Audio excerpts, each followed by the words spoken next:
lewat video call atau apa, insya Allah selama waktu ataupun kesenggangan kami, insya Allah kami respon dengan cepat. Maka memang betul pendampingan atau mentor itu harus benar-benar bisa menjadi mitra. Benar. Dalam arti siapapun itu mentornya, kalau dianggap sudah sreg di hati, ya ikuti aja. Tetapi memang tidak bisa dalam sebuah peternakan itu kiblatnya itu tidak harus matok ke si A, si B, seperti itu.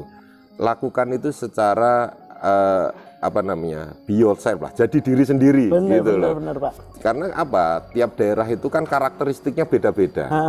Tidak mungkin misalkan, oh kandang si A ini bagus ini, tapi cocok untuk daerah yang 1000 mdpl ke atas. Kalau diterapkan di bawah 500 misalkan di daerah pesisir, di daerah panas, kandang di daerah atas ya pasti tidak cocok di daerah bawah. Benar. Jadi harus sesuaikan dengan kondisi geografi, topografi maupun potensi-potensi sumber pakan yang ada di sekitar.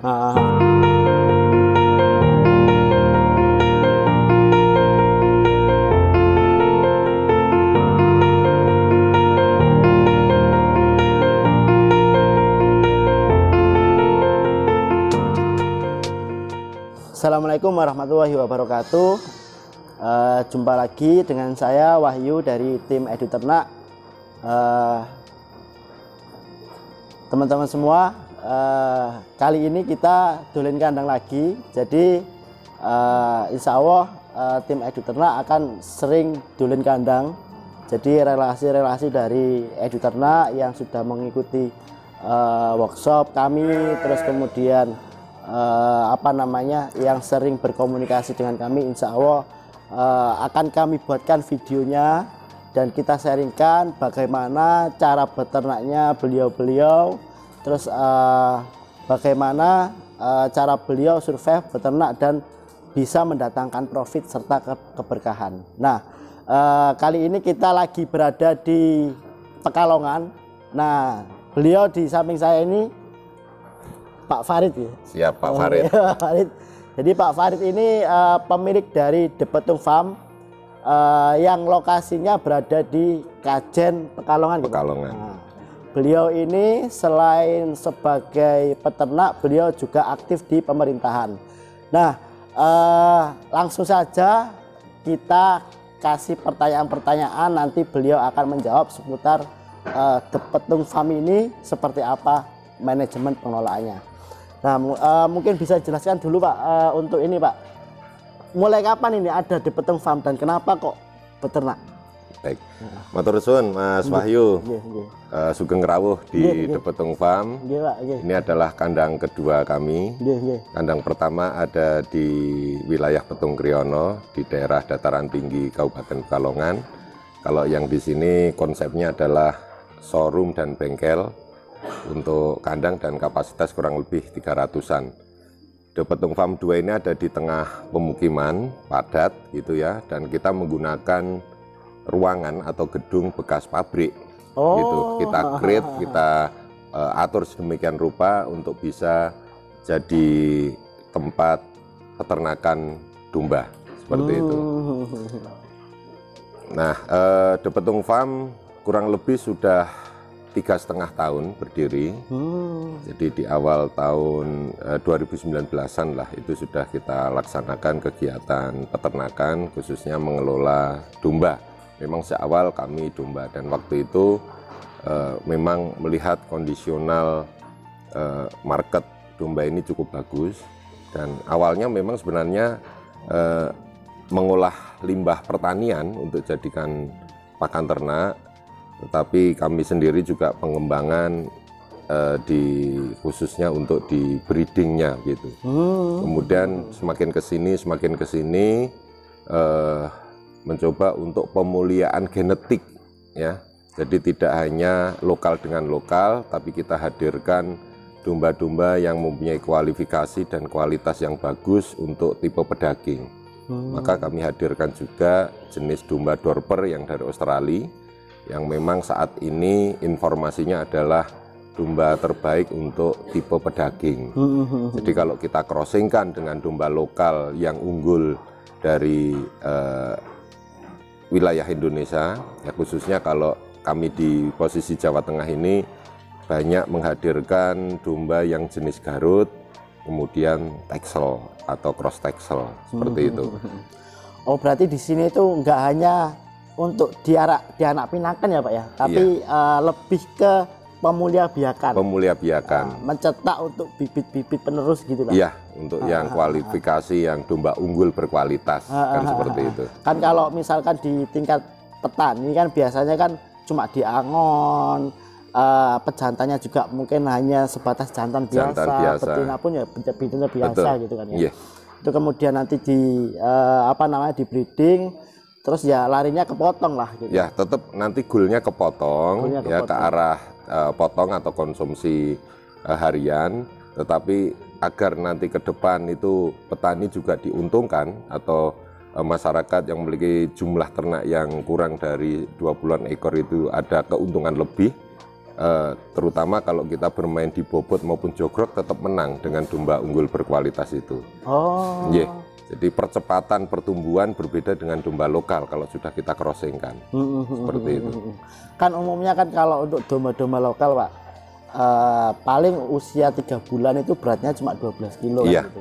Nah itu kalau misalnya di crossing antara misalnya Garut dengan pejantan Dorper itu nanti usia 3 bulan kira-kira bisa berat berapa Pak? Jadi gini, kalau kita bicara manajerial ya, artinya kalau di kami kan ada 5 tata kelola yang menjadikan standar operasional di kami.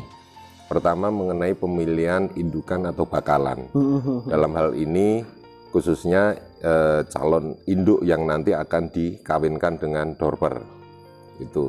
Yang kedua itu kita bicara masalah nanti manajemen pakannya. Ya, kalau genetiknya sudah bagus tapi metode pakannya juga kurang baik juga akan berpengaruh. Iya.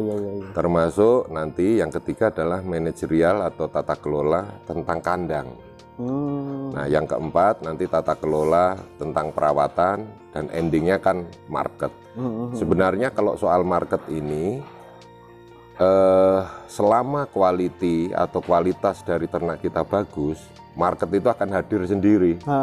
Jadi soal pemasaran ini kan lihat segmentednya, artinya kita beternak memulai ataupun akan memulai ternak itu sudah punya ancang-ancang. Kita main di fattening, breeding ataupun milking kan seperti itu. Itu pun nanti akan disub lagi. Seperti di kami memang melakukan aktivitas breeding. Nah, sasaran market saya adalah induk bunting malah. Yang cari induk bunting Pak? Ya, induk bunting.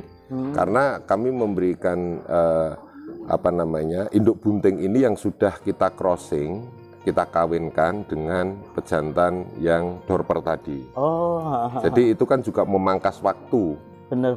Jadi ke peternak yang ini memulai peternakan kan tidak semua mampu, mohon maaf, beli Dorper. Karena harganya kan saat ini masih high cost. Iya, benar. Maka dengan adanya peranakan nanti filial pertama atau istilahnya F1 itu, itu sudah bisa di angka 55–60% itu darah peranakannya itu sudah Dorper. Karena ruminansia ini kan lebih cenderung ngikut ke darah jantan, kan seperti itu. Benar. Tetapi dengan catatan bahwa ke depan dalam pengembangbiakannya itu juga harus direcording. Jangan sampai terjadi kasus inbreeding. Kalau dalam bahasa umumnya adalah incest. Perkawinan sedarah atau perkawinan sesaudara.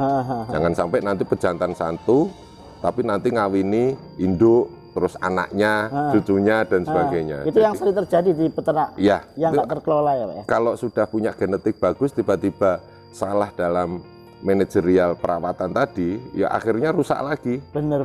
Seperti itu. Jadi edukasi tentang peternakan ini memang sangat penting, khususnya dengan kehadiran kawan-kawan dari Edu Ternak dalam istilahnya sambang ke kandang-kandang kawan-kawan ini atau sedulur ternak ini, memberikan semacam edukasi lah, wawasan mengenai bagaimana sih beternak yang efektif dan efisien. Jadi kami harap sedulur ternak khususnya para kawula muda ini, ayo kita rame-rame untuk bisa terjun di dunia peternakan. Karena ini adalah market yang luar biasa, seperti itu. Dan sebenarnya kalau kita ngomongin beternak itu kan Ya semua orang bisa beternak bisa. Ya Pak. Semua bisa, tapi yang bisa memanage dengan baik, betul, itu kan jarang Pak. Lah itu, termasuk orang kesannya, aduh aku harus ngarit, aku harus angon. Ngarit itu memang kewajiban, tetapi kita atur waktunya tidak tiap hari. Benar. Jadi Pak, seminggu sekali, 10 hari sekali. Lu bagaimana? Apakah nanti pakannya tidak rusak atau kering atau bagaimana? Oh enggak, dengan metode ataupun sistem silase maupun fermentasi, ini adalah bagian dari tata kelola membuat pakan, kan seperti itu. Benar. Bahkan di tempat kami ini dengan kapasitas yang saya sebut lumayan lah, ya belum besar-besar banget, tetapi bisa efektif. Karena satu ABK atau operator kandang itu satu orang bisa menghandle 150 sampai 200 ekor. Wah, gila. Coba bayangkan kalau tiap hari ngarit, Mas. Iya, kalau Pak, mereka tiap hari ngarit ya capek di ngarit, ngerawat ternaknya malah keteteran. Iya, benar. Maka dengan seperti itu akan memberikan pengawasan ke ternak itu lebih baik. Benar. Seperti itu. Ya kalau di ibaratnya kandang yang skalanya 10 ekor atau 20 ekor yang tiap hari ngarit masih ya terjangkau. Masih terjangkau. Tapi kalau satu orang megang 100 sampai 150 ya nggak bisa ngarit tiap hari. Repot. Karena kan tergantung cuaca juga. Bener, Pak. Jadi apa namanya, metode silase fermentasi, makanya dari Edu Ternak mengadakan workshop hampir setiap bulan 2 kali itu luar biasa memberikan edukasi. Termasuk insya Allah nanti di Edu Ternak sendiri tanggal 26 dan 27 November itu kan ada workshop tentang manajemen breeding. Iya, kan bener, seperti bener, itu. Di sini ya Pak ya? Iya, insya Allah di Depetung Farm nanti tanggal 26 dan 27 November tahun 2022 ini akan ada workshop tentang manajemen breeding domba dan kambing. Maka kawan-kawan atau sedulur ternak yang berada di wilayah Jawa Tengah, Jawa Barat maupun Jawa Timur yang berkenan rawuh untuk mengikuti acara workshop ini, kami persilahkan untuk menghubungi kontak admin yang ada di channel ini. Gitu. Dan ya buat teman-teman semua yang belum pernah ke Depetung Farm, itu ibaratnya salah satu nilai plus lah, main sekaligus mengikuti acara workshop ini. Karena teman-teman juga selain nanti ketemu sama Pak Farid langsung, juga ketemu sama mentor-mentor yang ibaratnya sudah punya segudang ilmu, segudang pengalaman juga. Jadi nanti setelah mungkin sebelumnya belum beternak, langsung bisa beternak dengan dipandu sama Pak Farid langsung. Misalkan insya Allah kami langsung bantu. Karena kami sendiri juga di luar pelatihan yang demikian, itu pun kami membuka, Pak. Artinya mungkin kunjungan perorangan, kunjungan organisasi atau kelompok-kelompok itu hampir tiap akhir pekan rame juga. Ya karena bagi kami itu Depetung Farm itu adalah karena domba kita bersaudara. Kalau sudah dalam posisi itu ya semuanya ini sedulur ternak, maka kami panggil kawan-kawan ini kan sedulur ternak, kan kayak gitu. Mau selain menambah persaudaraan juga insya Allah kalau semakin banyak jaringan tentu rezeki juga akan semakin terbuka luas. Iya, benar. Nah, termasuk di kami pun kalau memang berkenan entah itu menginap 3 atau 1 minggu untuk semacam magang ya, on the job training gitu. Jadi itu harus memang menginap karena apa? Itu kita latihkan, mohon maaf, teknik ngarit ataupun mencari HPT, hijauan pakan ternak itu pun juga ada ilmunya juga. Terutama rumput-rumput atau jenis gramina yang kita budidaya. Kalau kita budidaya tapi cara memanennya salah, nanti hasil akhir pertumbuhannya pun juga kurang baik. Benar. Maka kita coba magangkan dengan standar operasional yang kita punya agar kawan-kawan itu pada saat memulai peternakan tidak atau meminimalisir resiko. Ya, karena yang kita kelola ini kan barang hidup, Pak. Benar. Jadi barang hidup itu kalau hanya sekedar try and error, beresikonya adalah kematian. Benar, Pak. Maka kita harus bisa menekan seminimal mungkin resiko-resiko yang akhirnya berdampak kerugian. Itu. Kalau sekarang beternak itu harusnya tingkat kerugiannya harusnya udah rendah, karena kan sekarang banyak edukasi, terus juga banyak mentor-mentor yang seperti Pak Farid sendiri, beliau membuka juga untuk teman-teman misalkan mau magang di sini, mau main ke sini, bahkan telepon pun bisa, Pak. Iya, kita biasa lewat video call atau apa, insya Allah selama waktu ataupun kesenggangan kami, insya Allah kami respon dengan cepat. Maka memang betul, pendampingan atau mentor itu harus benar-benar bisa menjadi mitra. Benar. Dalam arti siapapun itu mentornya, kalau dianggap sudah sreg di hati, ya ikuti aja. Tetapi memang tidak bisa dalam sebuah peternakan itu kiblatnya itu tidak harus matok ke si A, si B, seperti itu. Lakukan itu secara be yourself lah, jadi diri sendiri. Benar, Pak. Karena apa? Tiap daerah itu kan karakteristiknya beda-beda. Tidak mungkin misalkan, oh kandang si A ini bagus ini, tapi cocok untuk daerah yang 1000 mdpl ke atas. Kalau diterapkan di bawah 500 misalkan di daerah pesisir, di daerah panas, kandang di daerah atas ya pasti tidak cocok di daerah bawah. Benar. Jadi harus sesuaikan dengan kondisi geografi, topografi maupun potensi-potensi sumber pakan yang ada di sekitar. Seperti itu. Artinya kan sebelum beternak, teman-teman paling tidak itu harus sudah mengantongi ilmu tentang manajemen kandang lah. Manajemen kandang, betul. Kandangnya ini mau dibuat di dataran rendah atau dataran tinggi atau sedang kan? Iya, betul. Dan itu nanti konsepnya kan sedikit berbeda. Sedikit lah, berbeda. Gitu. Kalau masalah bentuk itu kan seni. Yang penting adalah istilahnya itu FAE. Benar. Futuristik, artistik, aerodinamik, kan kayak gitu. Benar, Pak. Benar. Jadi selain ya dilihat juga enak karena bicara estetika. Kalau yang namanya kandang ini sebenarnya definisi apa sih? Pembatas ruang. Artinya kalau hanya cukup sangat-sangat sederhana, bambu di pasang-pasang aja itu sudah cukup jadi kandang. Benar. Tetapi kalau pengen lihat estetikanya kelihatan indah, bagus, biar nongkrong juga nyawang ternak juga seneng, ya tentu ada nilai seni-seni yang harus ditata, kan seperti itu. Dan juga ya yang pasti kalau kita udah punya kandang, harusnya kita juga nyaman di kandang. Betul, ya, Pak. nyaman. Jadi nggak hanya ternaknya aja yang nyaman ya. Kita pun juga nyaman. Seperti di kandangnya Pak Farid ini, pasti Pak Farid sering main ke sini juga. Hampir tiap malam. Kalau nggak ada acara dinas, tiap malam pasti ke kandang dan sambil ngopi-ngopi, dan pasti akan banyak kawan hadir kok. Bener Pak. Jadi nerima tamu itu malah di kandang.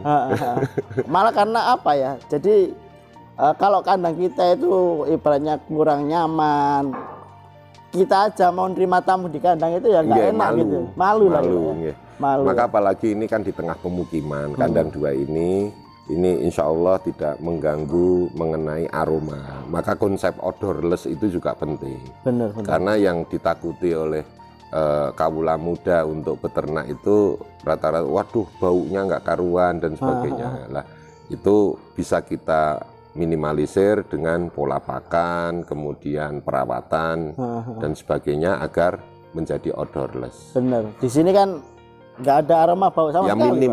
Minim aroma. Malah bau manis ini, bau Pak. manis cenderung ke aroma silase fermentasi. Iya, benar. Bau tape. Gitu. Kalau di daerah sini, Pak, di di Pekalongan sendiri, apakah di Betung juga punya mitra-mitra gitu, Pak? Ya, kebetulan ini kan tiap desa itu ada namanya dana desa yang sebagian diarahkan untuk ketahanan pangan dan hewani. Nah, kami pun mencoba untuk bisa menghadirkan dan hadir di situ untuk mulai dari proses pelatihan, magang, pembuatan kandang, pengisian ternak sampai dengan pendampingan di kemitraan. Seperti itu. Ya walaupun memang untuk memulai sebuah peternakan itu jangan dalam jumlah yang banyak dulu. Benar Pak. Karena kemampuan sumber daya manusia ataupun si kru itu kan juga ada keterbatasan. Iya. Nah, maka mulailah dari hal yang wajar, ya. Wajar itu mungkin ya sesuai dengan kemampuan, misalkan antara 10-20 ekor. Iya. Kenali karakteristiknya dulu. Benar. Jadi kalau sudah kenal karakteristik, kemudian sumber pakannya jelas, kontinu, itu bisa mulai berani menambah dan seterusnya. Iya benar. Jadi harus diukur, ada barometernya juga. Oh sekian waktu kita lakukan peternakan, mortalitinya berapa, kemudian tingkat kalau arahnya kenaikan bobotnya berapa. Ini kan nanti pelan-pelan ya. Benar. Kita harus bisa kembangkan itu. Ini Pak, kenapa kok memilih domba daripada kambing Pak? Ya. Karena gini, domba ini siapapun pasti bisa memelihara, Pak. Terutama kan bicara pakan. Iya. Karena domba ini hampir semuanya mau dimakan. Limbah pertanian pun dimakan. Tetapi harus dikelola kan seperti itu. Benar. Kalau kambing ya, jadi kalau domba ini kan tipikalnya kan grazing ya, atau pemakan rumput, gramina. Iya. Kalau domba ini juga mudahnya apa? Dia koloni. Artinya misal kita punya 100 ekor, 1 ekor kita tuntun dengan tali, 99-nya ngikuti. Jadi perintah itu mudah dilakukan, kan gitu. Nah, sedangkan kambing, kalau saya insya Allah ke depan bermain di kambing itu ke arah milkingnya. Oh, susunya. Ya. Karena kalau untuk kecepatan pertumbuhan daging, kalau menurut kami ya, Depetung Farm, kambing ini memang goalnya susu.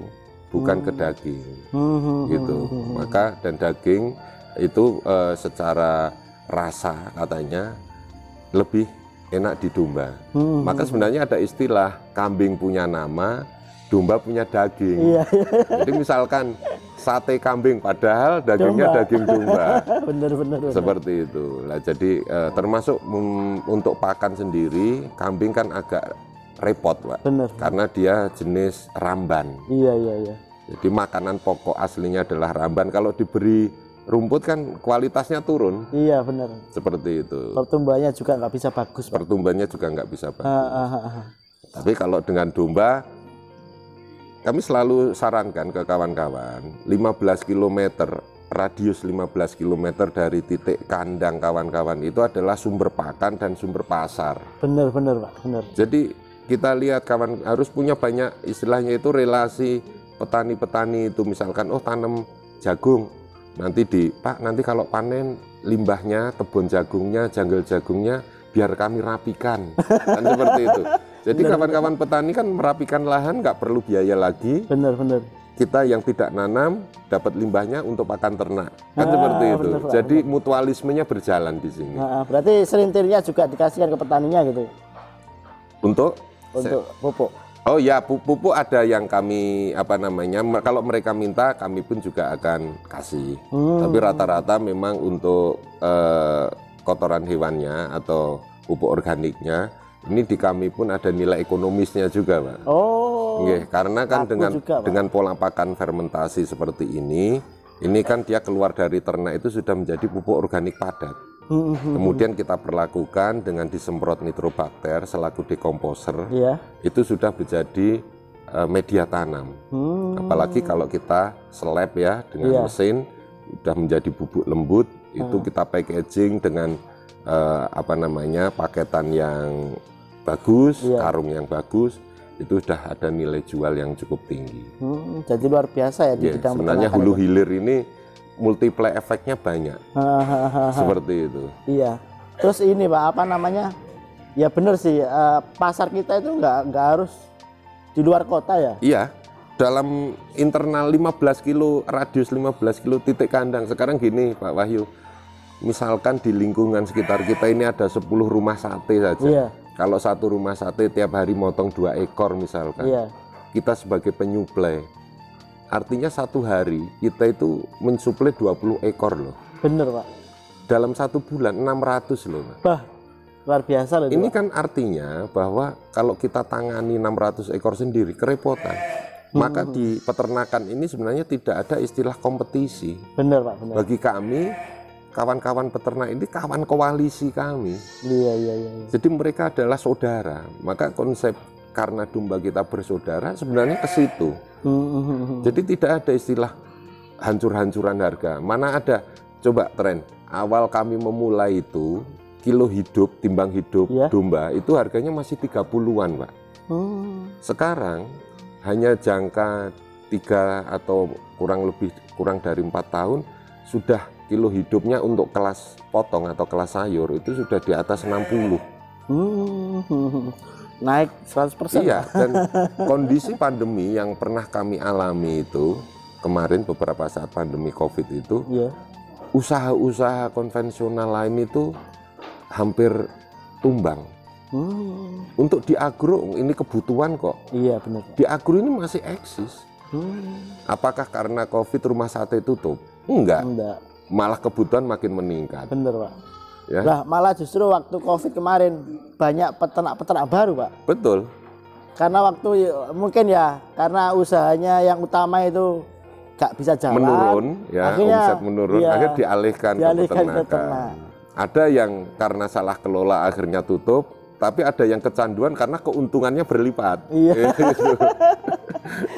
bener. Lah tapi saya yakin lah dengan adanya pembelajaran, saling silaturahmi, tour de femme kami sebut itu, keliling dari kandang satu ke kandang lain, ini menjalin silaturahmi, menjalin jaringan, saling tukar informasi, kemudian bisa mempertahankan market. Faktanya apa? Banyak sekali sekarang juga yang menghadirkan domba-domba berkualitas dari luar negeri. Tujuannya tadi pemuliabiakan. Kami sangat mengapresiasi itu. Maka semakin nanti banyak domba-domba berkualitas, harapannya pada tataran tingkat petani peternak kecil itu pun juga akan kebagian kue tar. Benar. Gitu. Jadi nanti kualitas kalau mau bermain jogrok maupun timbang hidup pun tetap menang. Insya Allah seperti itu. Ya kalau kita ngomongin breeding kan semakin besar postur ternaknya, induk jantannya maupun induknya, maka kan akan menghasilkan cempe yang besar-besar juga. Yang kualitas bagus, tentunya seperti itu. Iya. Nah di dunia ini kan ada 2 macam kalau nggak salah itu domba yang memang posturnya besar sama domba yang posturnya kecil tapi prolifik. Prolifik. Kayak di Indonesia sendiri kan kebanyakan prolifik Pak. Prolifik, betul. Jadi meskipun kecil tapi sekali beranak bisa 2 ekor, 3 ekor. Lebih dari 2.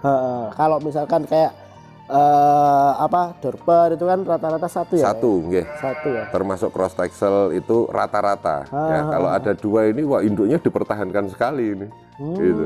Lah makanya di Depetung Farm ini kami mengambil rata-rata lebih banyak ras jenis Garut, Mas. Oh, betinanya dari Garut. Nah, karena betina Garut ini dari beberapa yang kita lakukan, ternyata hasil proven resultnya itu dia beranaknya lebih dari 2. Jadi mengejar populasinya kan juga lebih cepat dan kualitasnya kalau dengan pejantan Dorper ini malah sinkron ini. Artinya Garut itu kan tipikalnya kan agak tinggi ya, artinya secara fenotipnya tinggi, kemudian Dorper itu pendek lebar. Benar.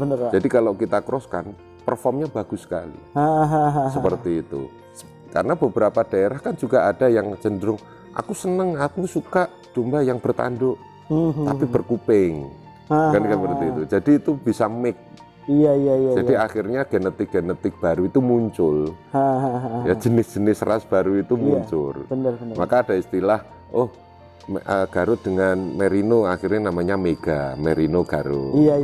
Kan seperti itu. Nah, insya Allah ke depan tumbuh ras ataupun jenis dari hasil persilangan dengan pejantan unggul-unggul itu ya akhirnya jadi jenis ataupun ras baru yang bermanfaat untuk para kawan-kawan peternak. Ini harapannya seperti itu. Kalau ini Pak, apa namanya kan misalkan betinanya Garut terus jantannya Dorper, itu nanti dominannya punya tanduk enggak Pak? Sering punya tanduk, tapi pendek. Pendek, tapi maksudnya tetap ada lengkungan, cuman tidak sepanjang murni Garut. Kalau misalkan jantannya Garut dominan tanduk. Iya, tanduk pasti kalau jantannya Garut kan pasti tanduknya muncul banyak. Tapi kalau dengan Dorper betinanya Garut itu keluar tanduk dan bertelinga. Garut kan tidak ada telinga, rumpung istilahnya. Tapi nanti peranakannya F-nya itu bertanduk tapi tidak terlalu panjang. Artinya cukup lah, cukup lengkungan ya mungkin sekitar 10-15an senti seperti itu. Tapi bertelinga, performnya seperti bapaknya, dorper lebar, iya. Tapi agak tinggi karena Garut cenderung tinggi. Benar-benar berarti ya kalau mungkin jantan dijual di kurban masih banyak peminatnya. Banyak Pak, peminat, sangat banyak peminat. Karena secara dari misalkan daerah sini lebih banyak yang suka tanduk apa enggak, Pak? Suka tanduk pasti. Suka tanduk. Kecenderungan kalau untuk ritual agama baik akikah maupun kurban, terutama untuk Idul Kurban, itu pasti lebih suka tanduk. Karena kan image-nya, wow, itu kan untuk berjalan pegangan kan kayak gitu. Jadi ya kami yang namanya penyuplai kan tentu sesuai dengan harapan customer. Benar, kan seperti itu. Maka kawan-kawan peternak ini mencoba untuk menghadirkan sesuatu dengan harga terjangkau tapi kualitas yang bagus. Ini harapannya seperti itu. Iya benar-benar. Artinya sebenarnya peluang di dunia peternakan khususnya domba ini sangat luar biasa. Jadi apa namanya ya, info-info sebelum-sebelumnya permintaan untuk dipotong aja itu masih kurang-kurang. Bahkan di Jawa sendiri udah datengin dari Sumatera, Pak, sudah sangat kurang untuk potong harian. Itu sudah luar biasa. Ya karena kita lihat semakin banyak bertumbuh juga usaha di bidang kuliner, khususnya untuk penyedia akikoh. Bener. Kan ini artinya marketnya bagus. Belum lagi bertumbuh lagi, apalagi situasi pandemi sudah melandai seperti ini. Rumah-rumah makan juga menyediakan sekarang di jalur-jalur pantura, di jalur desa-desa ini pun juga sudah warung-warung satean juga sudah mulai tumbuh lagi, berkembang lagi. Perekonomian sudah mulai berjalan. Nah ini kan membutuhkan suplai yang baik. Benar. Nah, dengan adanya peternakan seperti ini harapannya mampu mencukupi kebutuhan tentang protein hewani. Kampus juga sudah mulai aktif.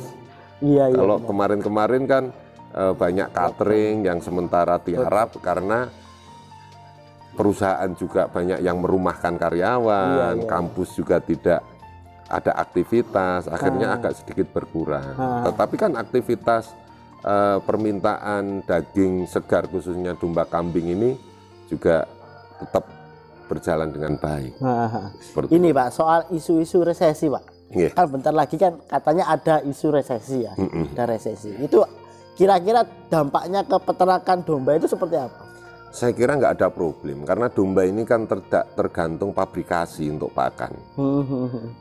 Maka padahal gini, dunia peternakan itu kalau angkanya 100%, 60-70% ini kan kos terbesarnya di pakan. Benar, Pak. Kalau pakannya kita bisa swasembada sendiri, baik itu menanam dengan bank pakan, pola bank pakan, kemudian mengambil limbah-limbah pertanian yang bisa dikelola untuk menjadikan sumber pakan ternak.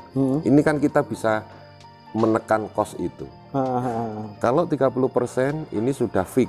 Karena untuk SDM, karena kan bisa harus sesuai standar penggajian. Benar. Kemudian 10% ini kan dengan treatment atau mungkin penyediaan obat, vitamin dan sebagainya, ini kan untuk itu. Jadi kalau kita bisa menekan sumber pakan yang tanda petik gratis, yang gratis di sini adalah sumbernya, tapi kan prosesnya kan tetap memerlukan pembiayaan. Benar. Artinya kan bisa menekan murah. Berbeda dengan ternak yang memang itu tergantung dari pabrikasi pakannya. Full beli gitu ya? Full beli kan repot. Repot, Pak. Jadi akan sulit nanti menghitung margin profitnya, itu kan agak repot. Tapi dengan peternakan seperti ini, domba kambing, ruminansia khususnya, itu mudah sekali. Ya, jadi jangan khawatir mengenai, wah nanti ada resesi. Karena memang pihak pemerintah insya Allah tetap berusaha yang namanya pemulihan ekonomi nasional ini kan terus berjalan. Ya, terutama maka stimulannya adalah menggerakkan badan usaha milik desa yang ada di wilayah-wilayah desa itu untuk bisa menuju ke arah desa mandiri. Mandiri pangan. Mandiri pangan, mandiri segalanya. Terutama pangan, karena dengan adanya pergerakan pangan yang baik nanti kan juga menekan angka kemiskinan ekstrim di wilayah itu. Iya benar. Banyak orang yang ibaratnya masih kekurangan protein ya, Pak. Malnutrisi. Nah, sama malnutrisi. Nah, makanya dengan adanya ya orang kadang-kadang makan daging kambing atau domba aja setahun sekali, kalau itu pun Idul Adha. Iya, benar. Padahal harganya sudah cukup baik, cukup terjangkau. Maka penyedia suplai untuk kelas konsumsi ini, khususnya untuk domba kambing ini juga makin banyak. Bener. Harapannya seperti itu. Benar-benar, Pak. Ini Pak, jadi kalau di sini itu kenapa kok jual indukan bunting, Pak? Ya. Selain indukan bunting, apakah juga jual yang lain? Ya, kami beberapa memang awalnya itu breeding. Kalau saya cerita tadi kan belum sempat ya, jadi memulai 3,5 tahun yang lalu, itu sebenarnya kan hanya try and error soal pakan, Pak. Iya, karena waktu itu kami tugas di wilayah Petung Kriyono, di mana 80% warga Petung itu adalah petani, peladang, peternak. Kami melihat potensi sumber daya pakan di sana itu dahsyat. Bahkan hampir namanya tebon jagung, kulit kopi, janggel jagung, kemudian tanaman-tanaman lain yang bisa dijadikan pakan ternak itu banyak yang terbuang. Dia ataupun kawan-kawan di wilayah tempat saya dinas dulu itu lebih cenderung hanya ke rumput. Jadi sumber pakan lain itu kayak terabaikan. Maka dari situ kami kelola, kami manfaatkan. Sebagai percontohan juga, Pak? Ya, kami edukasikan bahwa ini loh, kulit kopi ini kalau bisa dikelola dengan baik, itu juga menghasilkan cuan juga. Iya, dan betul. Angkanya juga tidak sedikit. Hitungannya itu ratusan ton loh di sana. Itu hanya sekedar dibuang untuk vokasi pupuk ini, bahkan hanya didiamkan, dibakar dan sebagainya. Padahal sekarang laku keras. Laku keras, apalagi sasarannya untuk ternak milking, baik itu sapi perah, kambing perah, karena itu kualitas dari kulit kopi itu kan meningkatkan rendemen susu, kualitas susu, seperti itu. Tapi dengan porsi-porsi tertentu kan. Iya, segala sesuatu kan nggak boleh over kan. Benar. Harus bisa 100% Pak kulit kopi. Nah, ada batasan. Maka ini perlu tadi ada workshop itu tadi. Iya, ilmu formulasi pakan. Ilmu formulasi pakan ini penting. Nanti akan ada di workshop tempat kita ini nanti. Makanya buat teman-teman yang mungkin belum pernah ikut workshop, cobalah ikut. Karena di situ ilmunya luar biasa, daging semua. Yeah. Dan ada bimbingan ke depan, ada mentor melalui WhatsApp, ataupun mungkin kalau pada saat selesai workshop, Pak, aku tak nginep lagi beberapa hari di sini, tak ngikuti ritmenya di sini bagaimana. Iya. Teknik memberi pakan pun kan ada ilmunya, nggak asal brak-bruk iya, kan gitu. Kan harus ada hitungannya juga. Ada hitungannya, ya. Karena kita kan berhitung. Kalau sudah kita bicara agribisnis, ini kan harus ada hitung-hitungan. Benar. Rp1 pun itu tidak boleh meleset. Iya. Kan seperti itu. Apalagi kalau ada yang buang-buang gitu ya, Pak. Iya. Kalau kita ngomongin kalau itu untuk kontes ya kami nggak bisa ngomong. Kalau kontes itu sehari dipakani biaya 200.000, yaitu no comment. Tapi kalau sudah arahnya ke pedaging untuk konsumsi kan harus dihitung. Bener. Berapa sih HPP ternak itu? Sampai lahir itu HPP-nya berapa? Iya. Nanti sampai 7 bulan, 8 bulan dipotong itu kos berapa? Ini kan harus dihitung. Bener, banyak yang belum pernah ngitung kayaknya. Banyak, jadi jualnya itu bilangnya rugi gitu.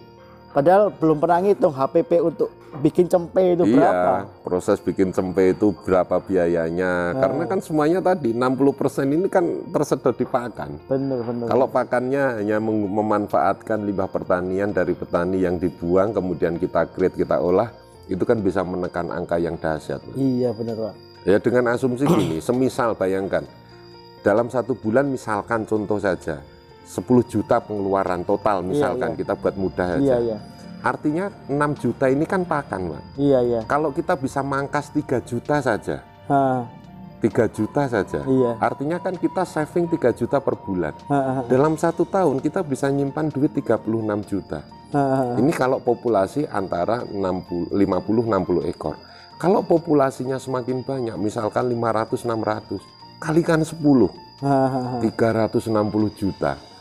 Kan bisa buat beli mobil baru itu. Ini buat yang beli tidak itu, Pak, beli domba lagi. Iya, domba lagi. Ini kan artinya tata kelola ini yang dimaksud modern itu gini loh bagi kami. Mohon maaf ini. Mungkin kawan-kawan yang lain. Modern di sini adalah tata kelolanya, bukan kandangnya yang super mewah. Bener Pak, bener. Tetapi kalau kandang super mewah isinya dombanya domba, mohon maaf, standar ya eman-eman. Lebih baik kandang sederhana. Sederhana di sini adalah sesuai dengan SOP ataupun norma-norma FAE tadi, futuristik, artistik dan aerodinamik tadi. Tetapi isinya adalah domba kelas sultan gitu loh. Benar-benar Pak. Ini harapannya seperti itu, bukan kok yang disorot. Kandangnya ini, gedung ini bekas pabrik yang saya kelola.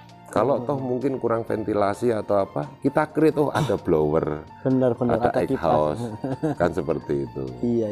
Ini sebenarnya di sini kan di bawah 100 mdpl. Kalau cuaca terang atau panas agak repot, heat index-nya tinggi. Tapi kita create supaya nyaman. Benar. Kalau saya gini, Pak Wahyu, kalau saya dan tamu-tamu saya di ruangan ini merasa nyaman, ternak pun nyaman. Benar Pak, benar. Itu aja. Iya, kuncinya kandang itu kan berarti kenyamanan. Yang pertama kan, kenyamanan. Itu. Monggo sambil di Iya Pak. Nikmati kopinya.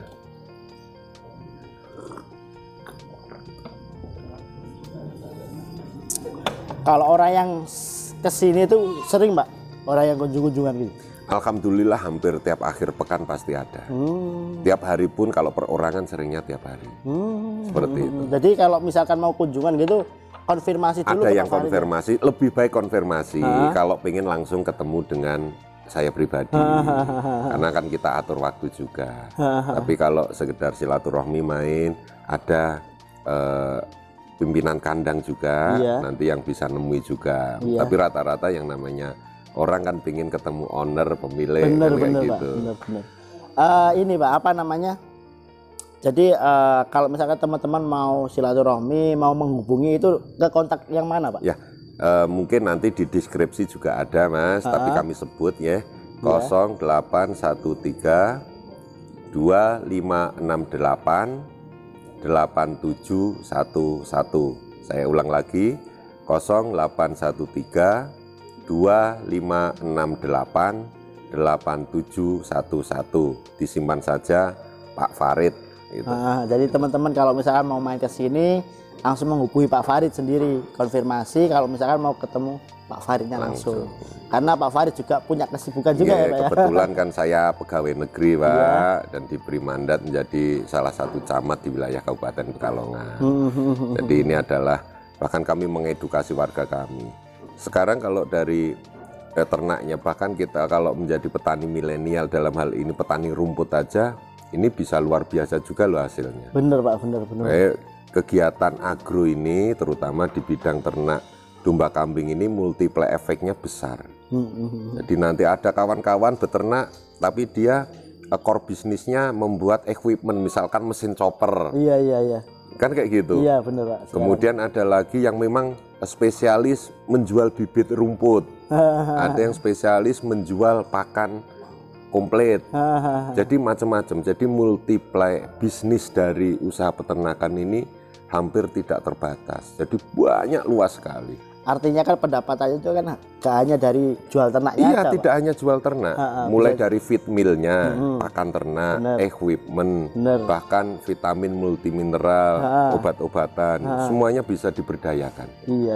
Seperti itu. Artinya kan bisa saja seseorang itu menjadi full peternak gitu. Full Pak. peternak. Bisa ya. ya. Bisa. Kayak kemarin waktu saya main di Kediri itu juga sama Pak. Jadi core bisnis utamanya malah pupuk Pak. Pupuk lah. Pupuk, dari kotoran ternak yang diolah. Bener Pak, bener. Luar Jadi biasa. pendapatannya itu yang pertama itu dari pupuk untuk harian. Terus untuk yang kedua itu jual gemukan. Betul. Terus yang ketiga itu kurban, akikoh sama breeding. Jadi tetap punya breeding, tapi memang breedingnya itu yang kelas-kelas Pak. Yang kelas-kelas. Jadi memang untuk pemulia biakan supaya bisa menghasilkan cempe-cempe yang lebih besar, berkualitas, dan tentunya punya value yang tinggi. Betul. Ya ini apa namanya hikmah dari Tour de Farm tadi Mas. Iya, ini. bener. Ini kami sangat berterima kasih Mas Wahyu dan kawan-kawan jauh-jauh dari Sidoarjo, Surabaya, iya, bener, mampir lagi ke tempat kami. Iya, sudah 3 kali Pak. Wah, sudah 3 kali. Sudah 3 kali. Insya Allah nanti keempat, kelima dan seterusnya. Iya, bener, hubungan silaturahmi itu nggak boleh putus. Bener Pak, bener. Karena dengan adanya teknologi yang sekarang sosial media, handphone ini dunia ada di genggaman kok. Bener Pak. Transaksi pun ketika awal mungkin beliau-beliau itu customer pertama itu kami selalu sarankan untuk bisa datang dulu Pak ke tempat kami, mengenal gitu, Pak. Mengenal lebih detail diri kami, kandang kami. Tapi setelahnya kalau mau melalui online itu tinggal komunikasi. Bener Pak, bener Pak. Jadi kan personal branding kami pun, diri kami mereka juga tahu. Jadi karena mengkhawatirkan juga kalau hanya online nanti tipu-tipuan. Bener Pak. Dan sebagainya. Sekarang kan banyak kan ya juga tipu-tipuan itu yang ketika diposting itu wah, bagus. Nggak waktu taunya dikirim keluarnya apa. Jadi seperti itu. Memang lebih baik secara syar'i juga hadir, lihat, oh ini samplingnya seperti itu. Bener. Nah, setelah itu perjalanan dalam arti order kedua, ketiga dan seterusnya itu istilahnya mau melalui online karena jarak itu kan sudah tahu. Oh, spek yang diinginkan customerku seperti ini kan seperti itu. Berapa kayak betul. Gitu. Itu lebih enak. Ya mungkin terima kasih Pak Farid atas waktunya sudah sharing-sharing dengan tim kami Edu Ternak dan semoga teman-teman semua mendapatkan banyak wawasan dan juga mungkin ke depan juga bisa berrelasi lebih lanjut dengan Pak Farid ya seperti itu. Nah, terima kasih buat teman-teman semua yang sudah menonton channel Edu Ternak. Buat teman-teman yang baru pertama kali menonton, silahkan di subscribe dan tekan loncengnya juga supaya nanti dapat informasi update seputar dulin kandang kami sekaligus juga seputar edukasi-edukasi atau informasi-informasi terupdate di dunia ternak kambing domba kayak gitu. Nah mungkin itu saja dari saya. Wassalamualaikum warahmatullahi wabarakatuh. Waalaikumsalam warahmatullahi wabarakatuh.